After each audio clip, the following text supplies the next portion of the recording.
Hello students, the polity knowledge में आपका स्वागत है। और आज हम जो पढ़ने वाले हैं public institution in India, Bharat में सार्वजनिक संस्थान। ये जो कोर्स है आपका बीए प्रोग्राम राजनीतिक विज्ञान सेमेस्टर 4 मेजर पेपर DSC 8 है। ये आपके DU में जो भी स्टूडेंट्स पढ़ रहे हैं अभी, जैसे कि NC वेब हो गए, रेगुलर वाले स्टूडेंट्स हो गए या SOL वाले स्टूडेंट्स हो गए, इन सभी के लिए बहुत ही फ़ायदेमंद वीडियो रहने वाला है, क्योंकि इसमें हम आपकी जो SOL की बुक है उसका जो स्टडी मटेरियल है उसको हम इजी लैंग्वेज में ट्रांसलेट करने की कोशिश करेंगे और आपको उम्मीद है कि यह समझ आएगा। सबसे पहले हम इसका थोड़ा सा इंट्रोडक्शन ले लेते हैं, ठीक है। सार्वजनिक संस्थाएं लोकतांत्रिक समाज की आधारशिला है और किसी भी देश की राजनीतिक, संवैधानिक, आर्थिक और सामाजिक विकास के लिए महत्वपूर्ण है, ठीक है।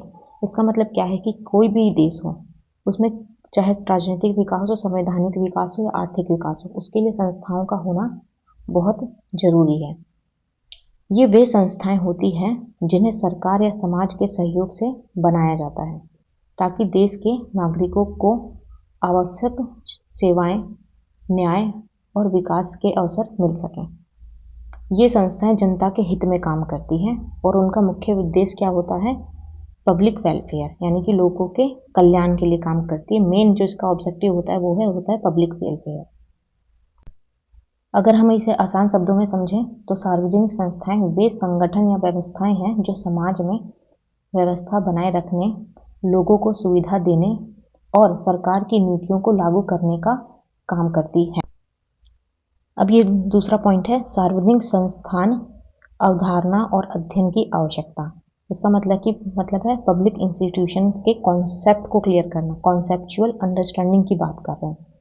कॉन्सेप्चुअल अंडरस्टैंडिंग की का मतलब क्या होता है कि यानी यह समझना कि सार्वजनिक संस्थाएं क्या है, क्यों बनाई गई हैं और समाज में उनकी क्या भूमिका है।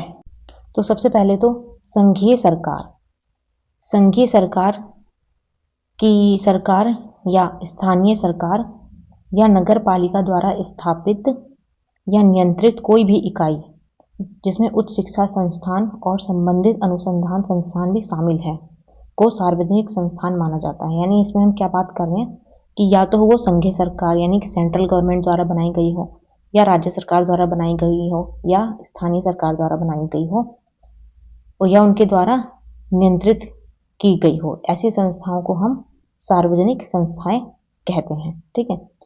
यह एक ऐसा संगठन है जिसका स्वामित्व या संचालन सरकार द्वारा किया जाता है। कुछ मामलों में गैर सरकारी संगठन को भी सार्वजनिक संस्था माना जाता है। कुछ मामलों में, जैसे कि गैर सरकारी, जैसे कि आपके बहुत सारे NGOs वगैरह हो गए, कुछ मामलों में उनको भी गैर सरकारी संस्थान का दर्जा। अब बात कर लेते हैं कि इनका अध्ययन क्यों जरूरी है। Why should we study public institution.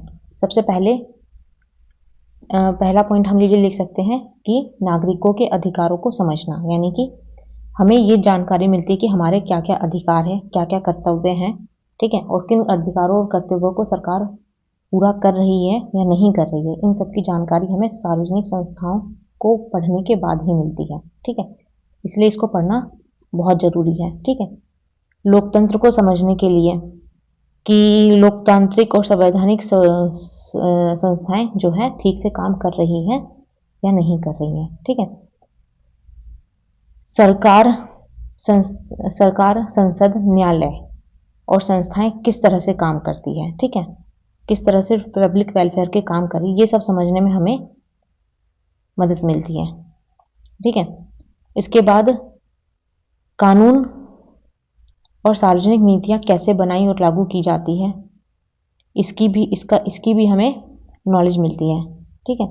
अब सार्वजनिक संस्थान लोकतांत्रिक शासन को कायम रखने, नागरिकों के अधिकारों को सुनिश्चित करने और कानून का शासन बनाए रखने के लिए महत्वपूर्ण है, ठीक है।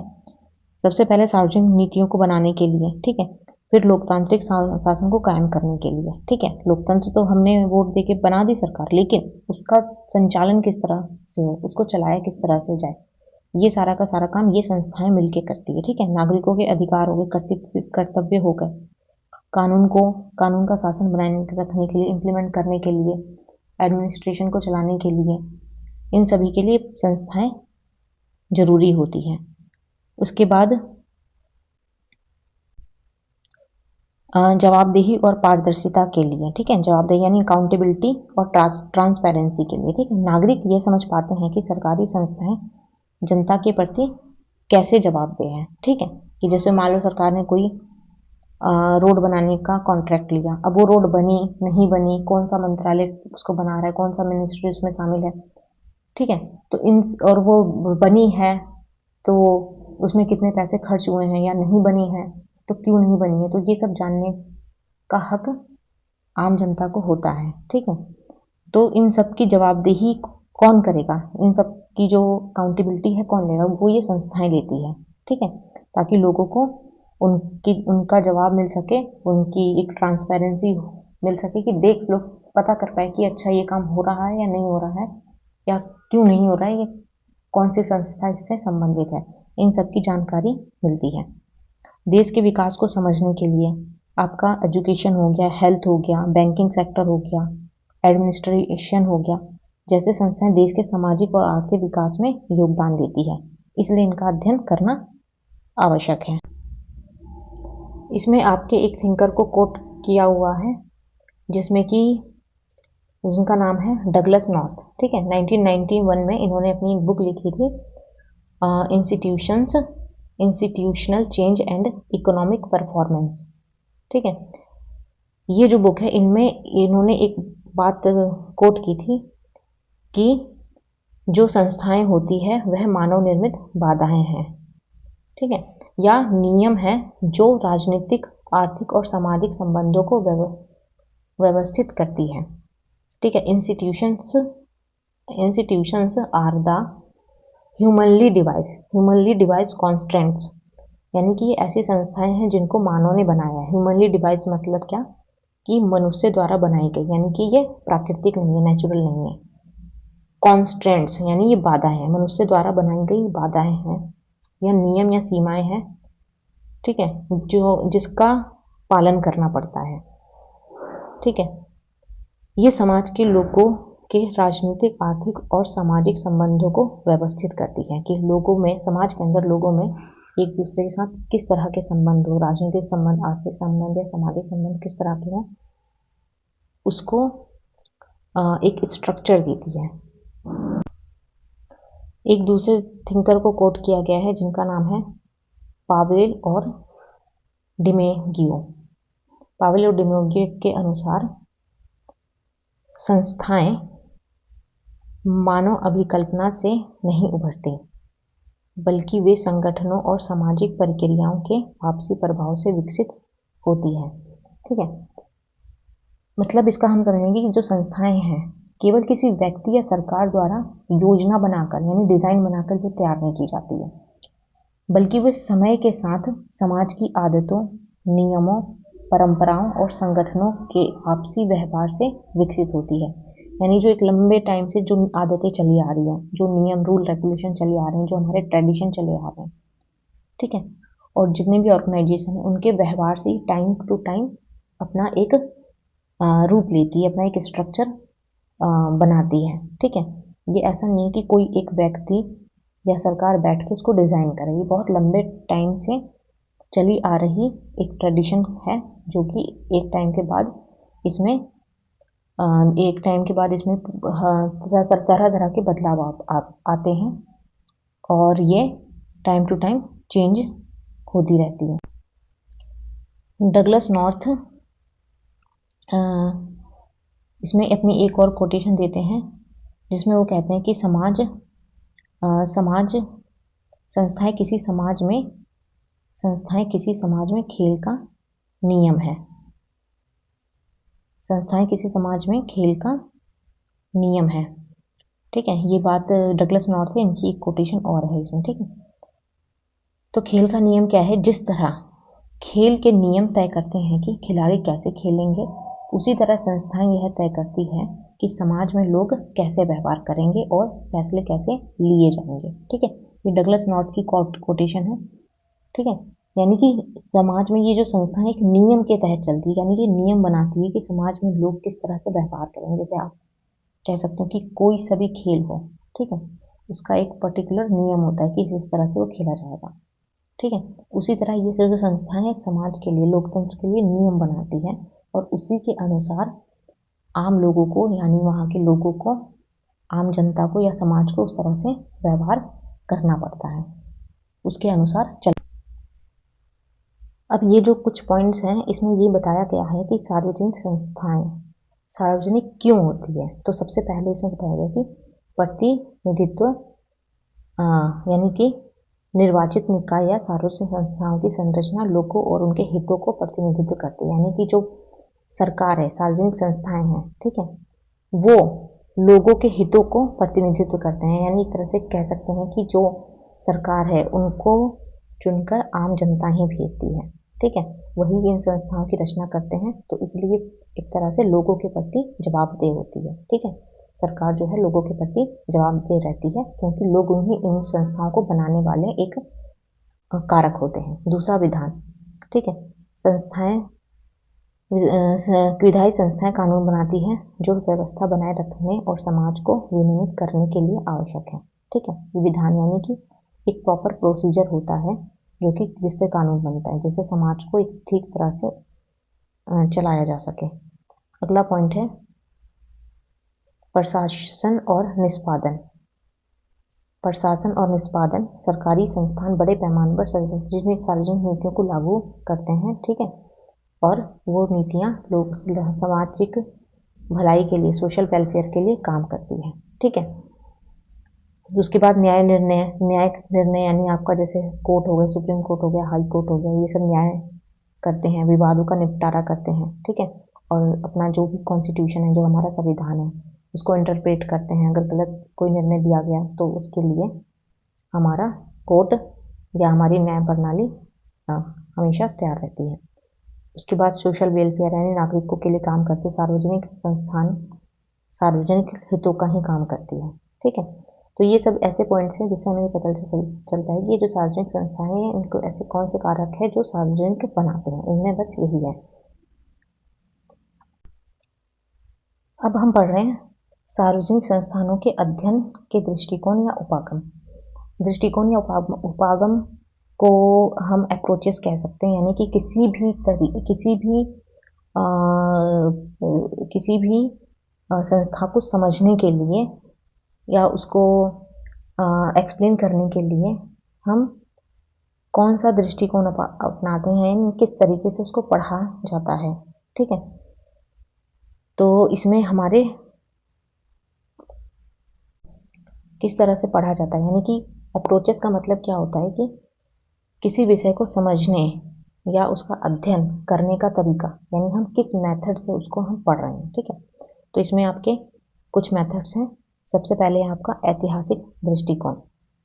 ऐतिहासिक दृष्टिकोण संस्थाओं को उसके इतिहास से समझा जाता है कि कोई संस्था कब और कैसे बनी और समय के साथ उसमें क्या क्या बदलाव आए। तो ऐतिहासिक दृष्टिकोण में आप समझ सकते हैं कि समय के साथ साथ उसमें क्या क्या बदलाव आए, ठीक है। जैसे कि एक टाइम पे आपका औपनिवेशिक विरासत थी, ठीक है, उसके बाद आगे चल के उसमें हमारे देश को आज़ादी मिलती है और उसमें बहुत सारे बदलाव किए जाते हैं। जैसे 1935 का एक्ट हो गया, उससे हमें काफ़ी चेंजेस देखने को मिलते हैं। यानी ऐतिहासिक यानी इतिहास के साथ साथ क्या क्या बदलाव उसमें आए हैं। दूसरा है आपका तुलनात्मक दृष्टिकोण यानी कि कंपैरेटिव अप्रोचेस। अब इसमें क्या करते हैं कि अलग अलग देशों में संस्थाएं कैसे काम करती हैं, ठीक है, ये देखा जाता है।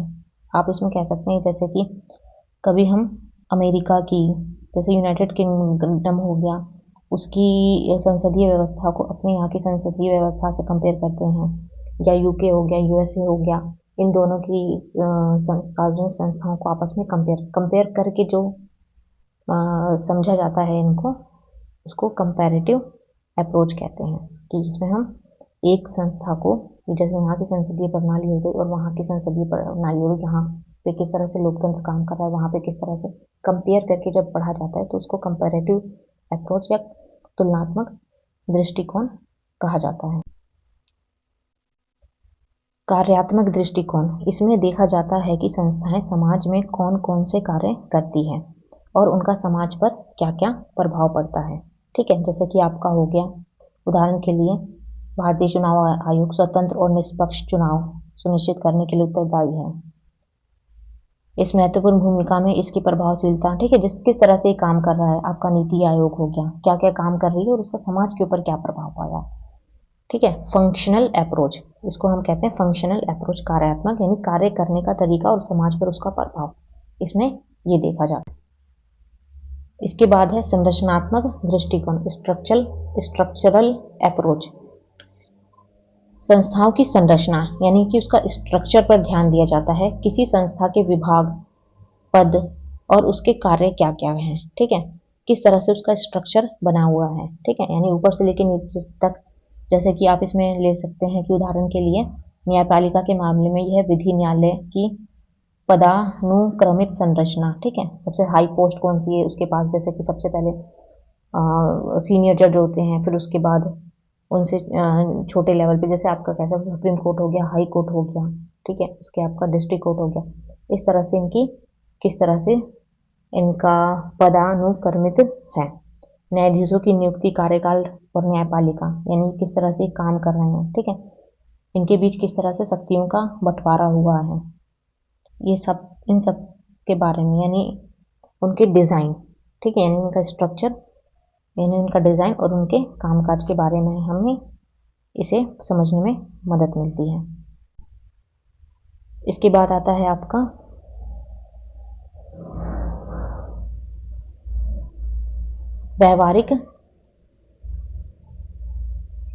व्यवहारिक दृष्टिकोण। इसमें संस्थाओं के अंदर काम करने वाले व्यक्तियों के व्यवहार और निर्णयों का अध्ययन किया जाता है कि उसमें काम करने वाले लोग, उनकी प्रक्रियाओं का संचार पैटर्न, पारस्परिक गतिशीलता, ये सब किस तरह से काम कर रहे हैं। उदाहरण के लिए कानून निर्माता कैसे संवाद करते हैं, यानी कानून बनवाने वाले लोग आपस में किस तरह से बात करते हैं, क्या काम करते हैं, उनका बिहेवियर किस तरह से, बिहेवियरल अप्रोच किस तरह की है। ठीक है, यानी कि हमारे कानून बनाने वाले लोग किस तरह से व्यवहार कर रहे हैं, उनका क्या दृष्टिकोण है, किस आधार पे वो कानून बनाते हैं। ठीक है, इसमें ये सब पढ़ा जाता है, व्यवहारिक दृष्टिकोण। अगला है संस्थावाद। संस्थावाद क्या है? संस्थाओं के औपचारिक ढांचे, नियम और संरचना का अध्ययन, कि किस तरह से संस्थाएं बनी हुई हैं। ठीक है, एक तरह से इनके फॉर्मल स्ट्रक्चर की बात की जाती है। ठीक है, और उनका अध्ययन किया जाता है। जैसे आपकी हो गई संसद की संरचना किस तरह से, जैसे संसद में आपका एक होता है, लोकसभा हो गया, राज्यसभा हो गया, उसमें राष्ट्रपति हो गया, तो इस तरह से, और उनके क्या क्या नियम है, क्या क्या रेगुलेशंस हैं। ठीक है, उन सब की बात करते हैं संस्थावाद, यानी कि स्ट्रक्चर कैसा है, यानी उसकी संरचना किस तरह से बनी हुई है।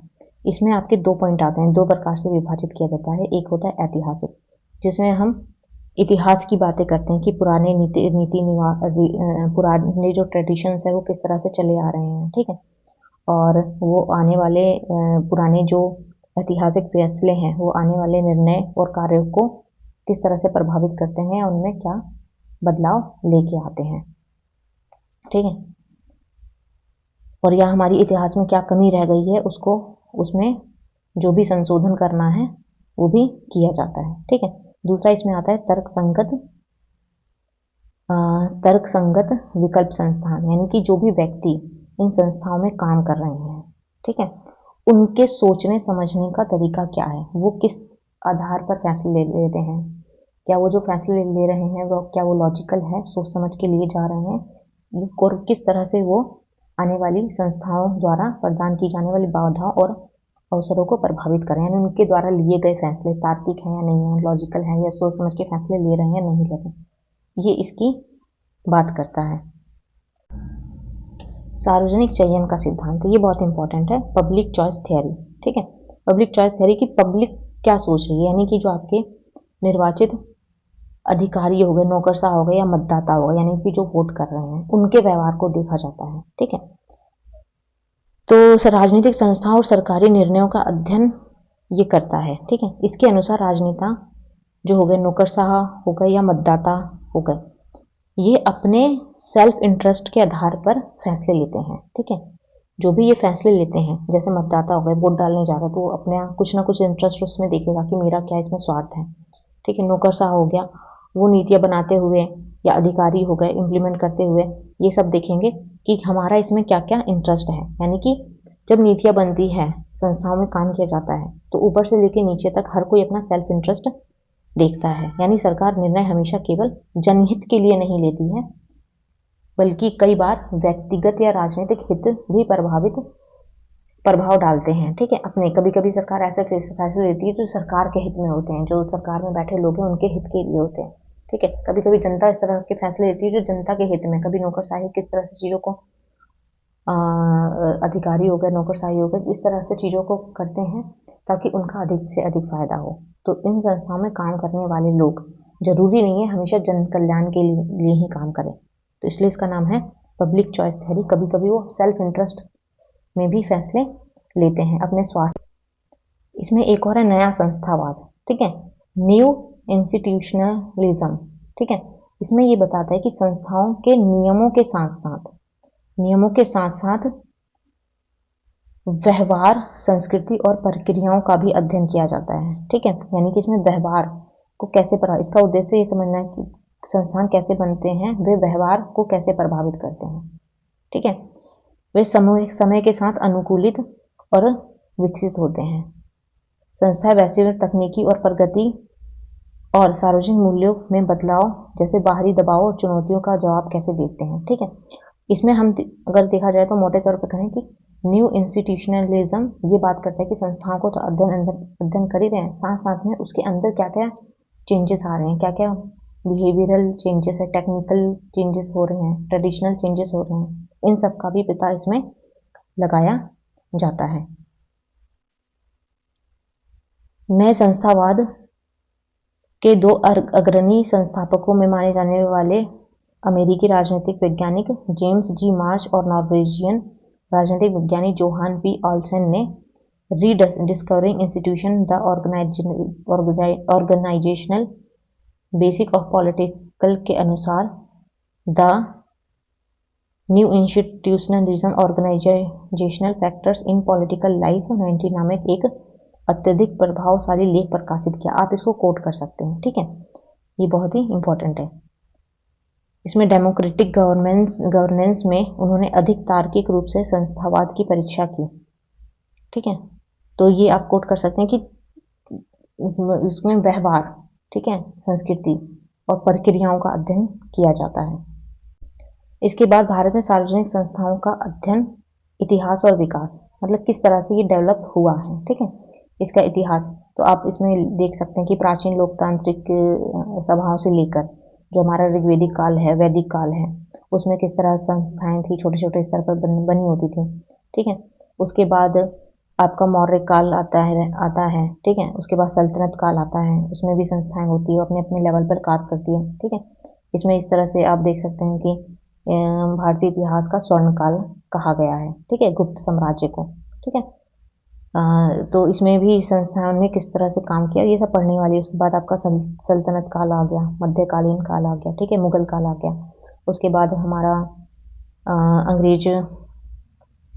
अंग्रेजों की एंट्री होती है इंडिया में। ठीक है, वो 200 सालों तक उनकी गुलामी में हमारी संस्थाएं किस तरह से काम करती हैं।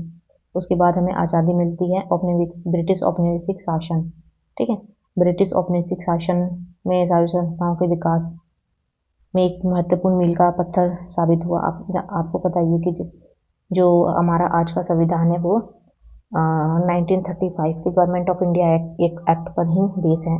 ठीक है, तो इससे जो ब्रिटिश राज था उसने हमारे संवैधानिक विकास में बहुत ही महत्वपूर्ण योगदान दिया। कई सारी चीज़ें हमने उससे ली हैं। उसमें 1858 का भारत सरकार अधिनियम, ठीक है, सरकार में संसदीय भागीदारी की स्थापना की। ठीक है, इससे क्या हुआ, कंपनी का जो रूल था खत्म हो गया और वहाँ पे संसदीय सरकार की स्थापना होती है। तो इस विकास के क्रम को इसमें कुछ ज़्यादा नहीं, इसको आप पढ़ सकते हैं। ठीक है, कि किस तरह से इसका विकास हुआ।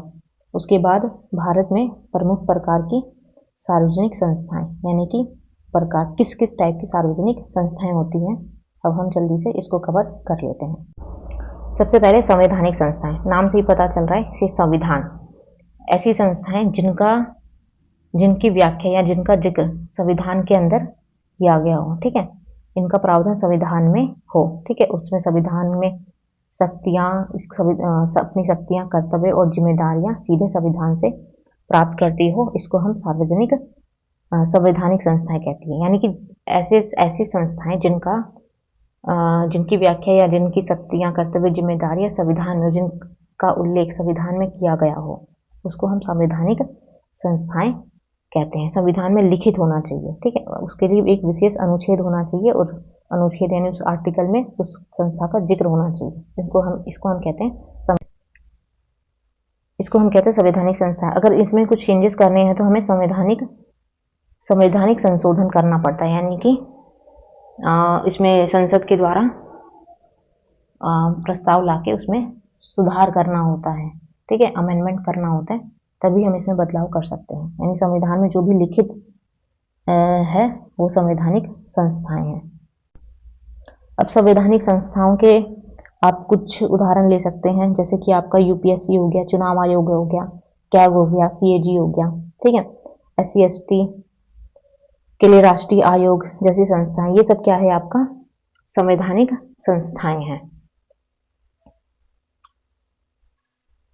वित्त आयोग, फाइनेंशियल कमीशन हो गया, ठीक है, वैधानिक संस्थाएं। अब हम बात करते हैं वैधानिक संस्थाएं, ठीक है, ये ऐसी संस्थाएं हैं जिनका जिक्र यानी जिनका उल्लेख संविधान में नहीं मिलता, ठीक है, संविधान में इनको कानून बनाकर लागू किया जाता है, ठीक है, बाद संविधान में इनका किसी भी तरह का कोई आर्टिकल या उल्लेख नहीं होता है, ठीक है। इसको किस तरह से बनाया जाता है, ये संसद के अधिनियम द्वारा, यानी कि संसद में एक कानून पास किया जाता है, एक्ट बनाया जाता है, उससे इसका निर्माण किया जाता है, ठीक है। जैसे कि आपका राष्ट्रीय महिला आयोग हो गया, राष्ट्रीय मानवाधिकार आयोग हो गया, ठीक है, राष्ट्रीय हरित न्याय अधिकरण, ये जो NGT है जो इन्वायरमेंट के लिए काम करती है, ये सब कुछ ऐसे एग्जाम्पल्स हैं जिनका संविधान में कोई भी उल्लेख नहीं है। सरकार को लगी कि इन्वायरमेंट के लिए हमें कुछ कदम उठाने चाहिए और इसके लिए कुछ ऐसी संस्था होनी चाहिए जो पर्टिकुलरली इन्वायरमेंट पे ध्यान दे सके, तो नेशनल ग्रीन ट्रिब्यूनल बनाया गया जो कि केवल पर्यावरण के लिए काम करती है, ठीक है। तो इसका संविधान में किसी भी तरह का कोई उल्लेख नहीं है, ये अलग से संसद में एक्ट लाके उसको पास करवा के बनाई जाती है, ठीक है। तो इसको हम कहते हैं वैधानिक संस्थाएं। अब आपका आता है नियामक संस्थाएं, ठीक है, रेगुलेटरी इंस्टीट्यूशंस, ठीक है, जो रेगुलेट करती है, ठीक है, जैसे आपका FSSAI हो गया, BCCI हो गया, ठीक है, ये सब आपकी FSSAI, BCCI, इसमें इसका जिक्र किया गया है। ये वह संस्था होती है जो किसी क्षेत्र, ठीक है, पर्टिकुलर किसी क्षेत्र के लिए या गतिविधि के नियमों और कानूनों के माध्यम से नियंत्रित करती है, रेगुलेट करने का काम करती है, ताकि व्यवस्था बनी रहे और जनता के हितों की रक्षा हो सके, ठीक है। अब जैसे आपका FSSAI हो गया, FSSAI जो फसाई है वो क्या काम करती है, जितने भी खाद्य प्रोडक्ट्स हैं, फूड सेफ्टी है, उसकी बात करती है कि जो भी पैकेजिंग फूड बन रहे हैं, जिस भी तरह के मार्केट में अवेलेबल है, वो एक उसका कोई स्टैंडर्ड है या नहीं है, वो खाने लायक है या नहीं है, उनको लाइसेंस देना, उनको चेक करना, कंपनी को लाइसेंस देना, चेक करना, ठीक है, ये सब काम कौन करता है, फसाई करता है, FSSAI करता है, ठीक है, तो रेगुलेट करता है, ठीक है, और ये सरकार की हेल्प करता है फूड सेफ्टी में, ठीक है। इस तरह की संस्थाएं जो होती है उसको नियामक संस्थाएं या रेगुलेटरी बॉडी हो गई। जैसे आपका ट्राई हो गया, ठीक है, telecom regulatory authority of India, ठीक है, ये टेलीकॉम सेक्टर में काम करता है कि भाई मोबाइल के जो रिचार्ज हैं, ठीक है, वो किस तरह के हैं, कौन सी कंपनी किस लेवल पे लोगों से अपने जो रिचार्ज है वो करवा रही है, कितने पैसे ले रही है, उसकी जो सीमा है वो क्या है, ऐसा तो नहीं किसी के बहुत ज़्यादा है या बहुत कम है, ठीक है, कंपटीशन बनाए रखने के लिए टेलीकॉम सेक्टर में ट्राई है, ठीक है। BCCI हो गया, ये क्रिकेट के में काम करती है, board of control for cricket in India, ठीक है, क्रिकेट में क्या क्या नियम होने चाहिए, किस तरह से उनको लागू करना चाहिए, कौन से खिलाड़ी का सिलेक्शन किया जाए नहीं किया जाए, इन सब का जो काम है वो बीसीसीआई करती है, यानी रेगुलेट करती है। अपना आरबीआई हो गया, ये बैंकिंग सेक्टर में काम करती है। सेबी हो गया, ठीक है, ये शेयर मार्केट को रेगुलेट करने का काम करती है। तो नियामक संस्थाएं रेगुलेट करने वाली बॉडी होती है, ठीक है, ये सरकार की हेल्प करती है। इसके बाद आपका आता है कार्यकारी संस्थाएं, एग्जीक्यूटिव इंस्टीट्यूशन। यदि सरकार किसी नई योजना को जल्दी शुरू करना चाहती है या किसी विभाग का पुनर्गठन करना चाहती है, यानी रीऑर्गेनाइज करना चाहती है, तो वह एग्जीक्यूटिव ऑर्डर के माध्यम से आदेश जारी करती है, ठीक है। यानी कि भाई सरकार जो है एक ऑर्डर पास कर देती है कि हम ये काम करने वाले हैं, और हमें एक किसी भी संस्था की, सरकार को लगता है अचानक से कि किसी भी संस्था की, ऐसी संस्था की ज़रूरत है, जैसे कि आपका आधार कार्ड था, आधार कार्ड बनाने की सरकार को नीड पड़ी, लगा कि इसको बनाना चाहिए, विशिष्ट पहचान पत्र सरकार लोगों को देना चाहिए। तो ये किस तरह से बनाया गया, एक एग्जीक्यूटिव ऑर्डर के थ्रू इसको बनाया गया, ठीक है। हाँ, बाद में इसको संसद में पास करके वैधानिक निकाय बना दिया गया, लेकिन पहले इसको एग्जीक्यूटिव ऑर्डर था। अब एग्जीक्यूटिव ऑर्डर का मतलब क्या होता है, आप इसको देख सकते हैं कि सबसे पहले प्रेसिडेंट ऑफ इंडिया एक ऑर्डर जारी करता है कि इस तरह की हमें कोई एजेंसी या संस्था हमें चाहिए जिसको ये काम कर सके। जैसे कि आपका हो गया आधार कार्ड के बारे में हम बात कर सकते हैं, ठीक है। पर प्राइम मिनिस्टर जो होते हैं, यानी प्रधानमंत्री, सरकार को लीड करते हैं, और प्रक्रिया में जितनी भी कार्रवाई होती है उसमें मेन जो रोल है उन्हीं का होता है। फिर काउंसिल ऑफ मिनिस्टर बैठती है, ठीक है, मंत्री परिषद होती है, जैसे मेन मिनिस्टर्स होते हैं, और वो किस तरह से नीति की तैयार किया जाए और किस तरह से उसका एक रोड मैप हो, वो सब तैयार करते हैं, ठीक है। फिर संबंधित जितने भी उसके अधिकारी होते हैं, ऑफिसर्स होते हैं, वो उस आदेश को लागू कर देते हैं कि भाई आज से, जैसे कि एक टाइम पे आधार कार्ड बन रहा था, तो इस तरह से उसकी फ़ोटो खींची जाएगी, यहाँ पे उसके आधार सेंटर होंगे जहाँ पे लोग जाके ये काम करा सकते हैं। तो अधिकारियों का ये काम होता है, ठीक है। मतलब ऑर्डर निकालेगी सरकार और उसके थ्रू ये संस्थाएं अपना काम करना शुरू कर देगी, ठीक है। इसके के लिए एक सबसे बड़ा एग्जाम्पल आप सीबीआई ले सकते हैं, जिसको 1963 में बनाया गया, ठीक है। इसका जिक्र आपको ना ही संविधान में मिलेगा, ठीक है, ना ही एक वैधानिक संस्था है, ठीक है। ये एक सरकार के ऑर्डर के थ्रू बनाया गया नीति आयोग। सरकार ने जब योजना आयोग, जो हमारे साथ आज़ादी के बाद से ही योजना आयोग चला आ रहा था, 5 ईयर्स प्लान जो चले आ रहे थे, उसको चेंज करके सरकार ने इसकी जगह पे नीति आयोग बनाया। तो ये भी क्या है, एक एग्जीक्यूटिव इंस्टीट्यूशंस है, यानी कार्यकारी संस्था है, जो सिर्फ काम करने के लिए बनाई जाती है, ठीक है। इसके बाद आता है आपका अर्ध न्यायिक संस्थाएं। अर्ध न्यायिक यानी क्वासी ज्यूडिशियल बॉडी, ठीक है। अर्ध न्यायिक मतलब आधा न्यायालय और आधा संस्था, ठीक है। अर्ध न्यायिक वह संस्था होती है जो पूरी तरह अदालत नहीं होती, यानी पूरी तरह से कोर्ट नहीं होती है, ठीक है, लेकिन उसे न्यायिक शक्तियां दी जाती है, कुछ हद तक उसे न्यायालय की शक्तियां दी जाती है। यह विवादों को सुन सकती है, सबूत ले सकती है और फैसला भी दे सकती है, इसलिए इसको अर्ध न्यायिक कहा जाता है। अर्ध मतलब आधा इसलिए कहते हैं क्योंकि यह न्यायालय जैसी होती है, पर पूरी तरह ये अदालत नहीं होती है, ठीक है। ये क्या कर सकती है, विवादों की सुनवाई करती है, पक्षों को सुनकर निर्णय देती है, जुर्माना या आदेश जारी कर सकती है, इसके फैसले के खिलाफ उच्च अदालत में अपील की जा सकती है, ठीक है।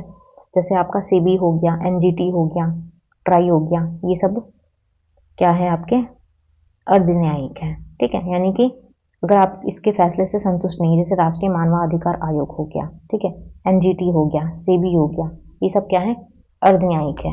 यानी किसी पर्टिकुलर क्षेत्र में, जैसे कि हमारे देश में बहुत सारे केसेस पेंडिंग है, ठीक है, कोर्ट में, ठीक है, सुप्रीम कोर्ट में, हाई कोर्ट में या डिस्ट्रिक्ट कोर्ट में बहुत सारे केसेस पेंडिंग है, ठीक है।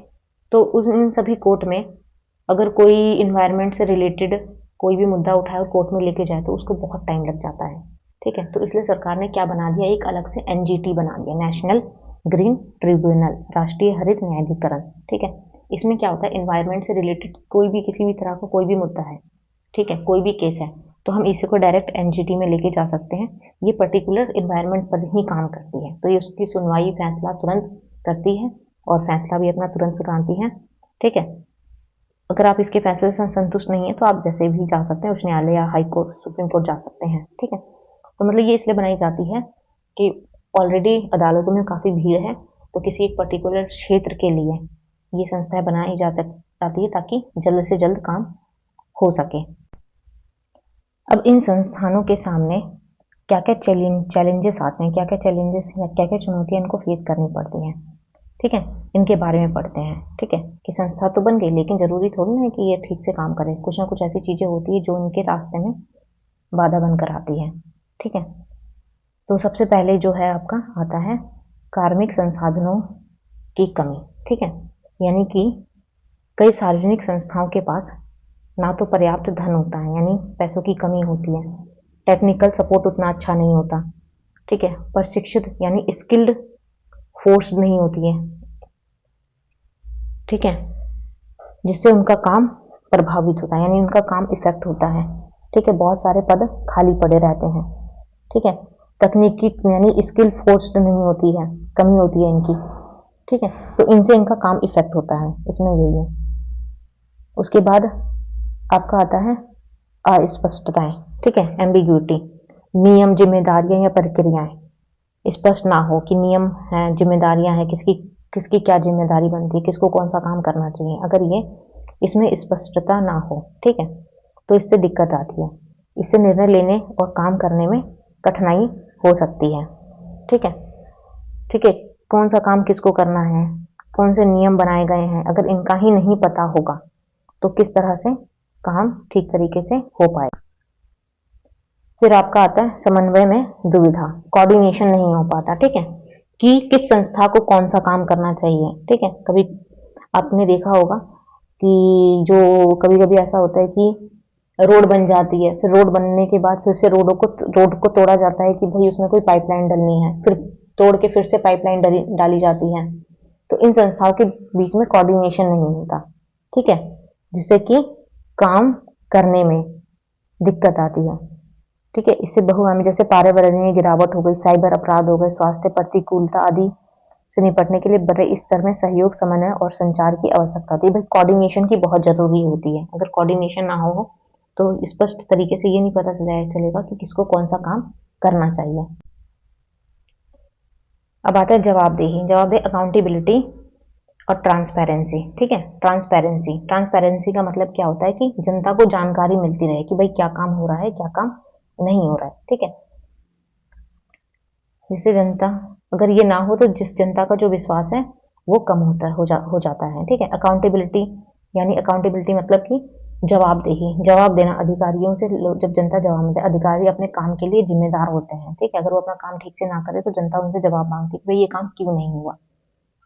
ठीक है, तो ये दोनों चीज अगर ना हो संस्थाओं में तो ये सबसे बड़ी चुनौतियों का सामना। जैसे कि आपका आरटीआई आया, आरटीआई से लोग जानकारी लेते हैं कि भाई हमें आप बताइए कि आप ये हमारे यहाँ पे एक स्कूल खुलने वाला था, कॉलेज खुलने वाला था, यहाँ पे इतना फंड अलॉट हुआ था लेकिन अभी तक ये बना नहीं है, इसमें देरी हो रही है, क्यों हो रही है। तो ये जो जवाबदेही, अकाउंटेबिलिटी है, ठीक है, ट्रांसपेरेंसी बनी रहनी चाहिए, नहीं तो लोगों का इन संस्थाओं के अंदर विश्वास खत्म होने लगता है। इसके बाद आपका पॉलिटिकल इंटरफेरेंस यानी कि राजनीतिक हस्तक्षेप आता है, यानी कि राजनीतिक लोग इन संस्थाओं को प्रभावित करने का काम करते हैं जिससे कि ये लोगों के वेलफेयर के लिए ठीक तरह से काम नहीं कर पाती है। ठीक है, यानी अपने पद का इस्तेमाल करके, राजनीतिक पद का इस्तेमाल करके इन संस्थाओं को जन कल्याण का काम करने से रोका जाता है या किसी न किसी रूप से उनके रास्ते में बाधा डाली जाती है। ठीक है, और अपने फायदे के लिए इनका इस्तेमाल किया जाता है। तो ये राजनीतिक हस्तक्षेप जो है ये भी एक बड़ी चुनौती इनके सामने निकल कर आता है। ठीक है, उसके बाद आप एक पॉइंट और लिख सकते हैं, प्रशासनिक देरी यानी ब्यूरोक्रेटिक डिले। इसको आप लाल फीताशाही भी बोल सकते हैं कि जो सरकारी अधिकारी होती है किसी भी काम को करने में काफी समय लेते हैं। ठीक है, लंबी प्रक्रिया के कारण निर्णय लेने और योजनाओं को लागू करने में काफी देरी हो जाती है। आप इसमें ये भी ऐड कर सकते हैं। तो यहाँ पर हमारा जो सार्वजनिक संस्थाएं हैं ये वाला टॉपिक खत्म हुआ। इसके बाद हम अगला टॉपिक करेंगे framing public policy, NITI Aayog. ठीक है, इससे जो अगला वीडियो आएगा उसमें हम नीति आयोग यानी योजना आयोग को जो योजना आयोग की जगह पे नीति आयोग बनाया गया था उसको कवर करेंगे, जो आपका नेक्स्ट टॉपिक होगा। आई होप गाइज आपको ये लेक्चर पसंद आया हो। अगर पसंद आया हो तो इसको लाइक, शेयर और सब्सक्राइब करना ना भूलें। Thank you so much.